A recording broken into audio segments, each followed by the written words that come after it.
Namaskar. So what was the final tally in the Congress of 2024? Who has the majority? How much? And is there a chance that 3 seats more could swing to the Republicans if some things are sorted out in 3 highly contested seats in California? A lot of stuff to discuss because a lot of information is emerging, and I will tell you all about it in this slide deck. Please first like this video and you will have a great idea about how United States is turning red, and that map will be shown towards the end of this slide deck. So please wait till the end to understand what direction America is headed. Here we go. What's happening in Orange County? Just to let you know what Orange County is. Orange County is named, I believe, because there used to be a lot of orange orchards. It's not to say that it is not there today, but that's the origination of the name. And this tends to be typically Republican. It has been there for a long time. Now, what has happened is in the districts 45, 47, and 49, a lot of discrepancies were discovered. And what discrepancies are these? And is there a way that perhaps once these are sorted out, that all these 3 seats might go the Republican way? Well, let's look at what has come up thus far. You make the call.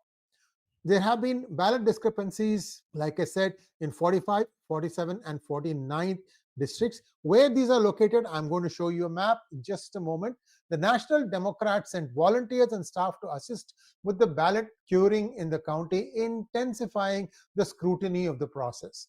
Now, the problem in this case is something beyond what we all think could be the problem, and that's going to become evident in the next few slides.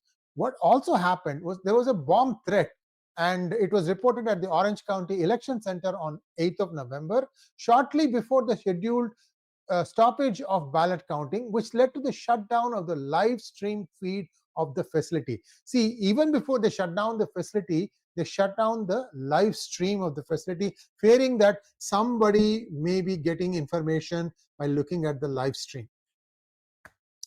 They had their moment of decision making. Let's say we'll just go with that.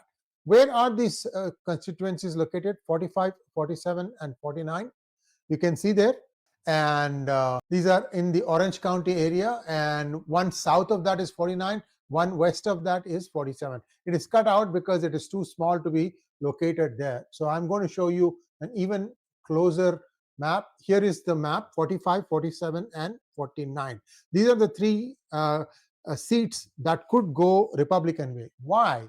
Well, the lack of live stream footage, remember I told you bomb threat, and the removal of staff and the public raised questions about potential ballot tampering during the election count. Doesn't it sound like, it's too contrived?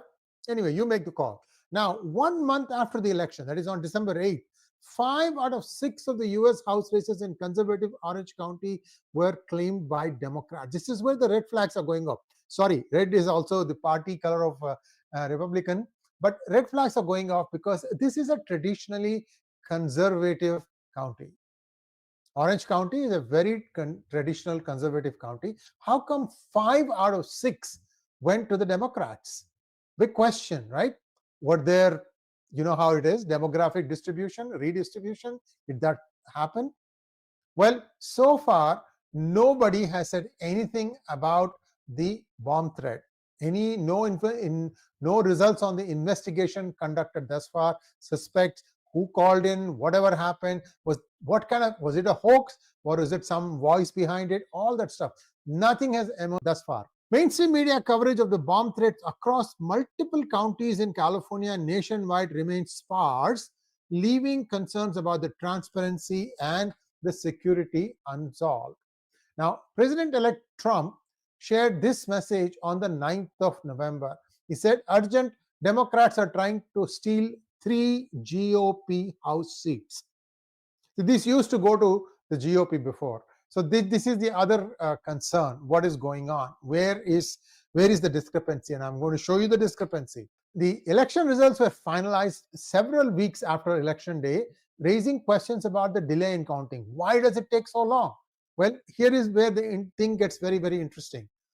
The number of registered voters in Orange County is 1,861,450.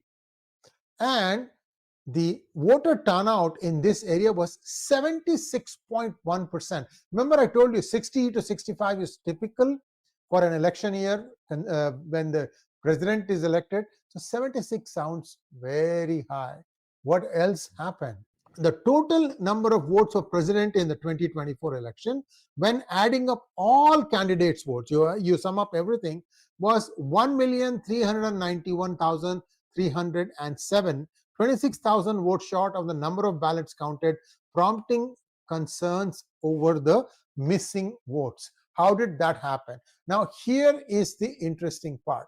The registered voters is 1,861,450.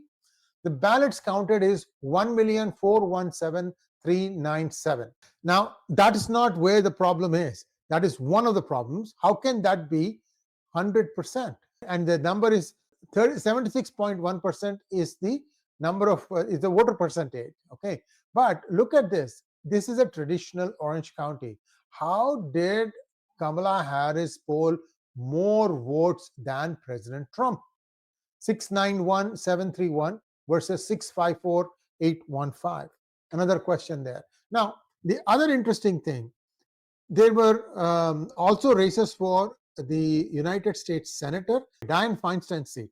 There was a Senate election also to fill Dianne Feinstein's seat, who had passed away, and the eventual winner was the Democrat Adam Schiff.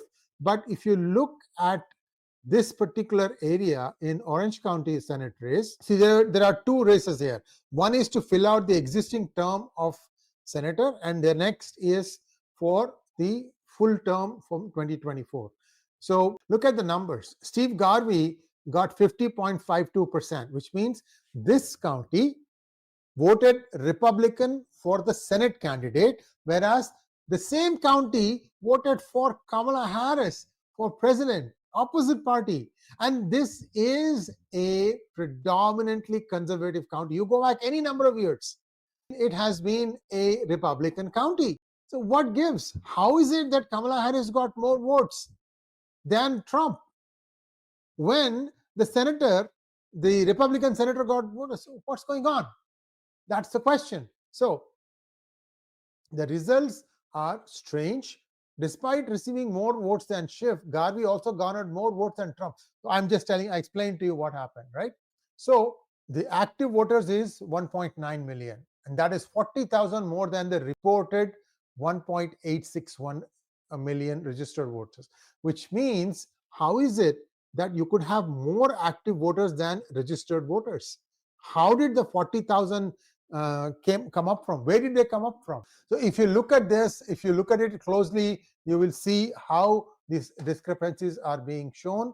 And Orange County issued 2,186,561 ballots in 2024 elections, which is 325,000 more than the reported 1.861450 registered voters. If you have only 1.8 million registered voters, then why would you issue 2.1 million ballots? When, to whom did the remaining 325,000 ballots go? Strange, isn't it? Now, this is the other interesting thing. The number of ballots counted was 1,417,397, and the number of ballots actually returned 1,108,281. That means 309,116 ballots more were counted than returned. Returned means these are like, think of it like mail-in ballots, okay? So you have 1.417 counted, but the actual return value was only 1.1. So did you double count 309? I'm just asking the question. I'm not saying anything. How can Orange County count 309,000 more ballots more than were returned? So there is a strong case here of something that has gone wrong. I don't think the Republican candidates have conceded. I think this is going to go down to the courts. Let's wait and see. So all these things is leading to suspicion Many are questioning the legitimacy of the election itself. And in India, it's easy. They just order a repoll. Should that happen in Orange County also? 45th, 47th, and 49th districts of California? Well, this is the map now. Republicans lost one seat from 2022. They were 221 then, and Democrats were 214. Now the Democrats have gained one seat. So the Democrats are at 215 and the Republicans are at 220. But look at the map. Red is Republican, blue is Democrat. The Democrats are completely contained to just within the metropolises and a few states like Maine and some northeastern states. Beyond that, everywhere we are seeing a splash of red. In fact, if you look at California itself, much of the rural California has already turned red and some pockets are still blue, but it is my prediction that by 2028 even that will turn red. So what's going to happen? Who's going to win? Will those 3 seats flip to Republicans, giving them an even more comfortable majority? All remains to be seen. But certainly what we have seen thus far stinks. Thanks for watching. Please like, share, and subscribe to our channel. Don't forget to click on the bell button for notifications. Namaskar.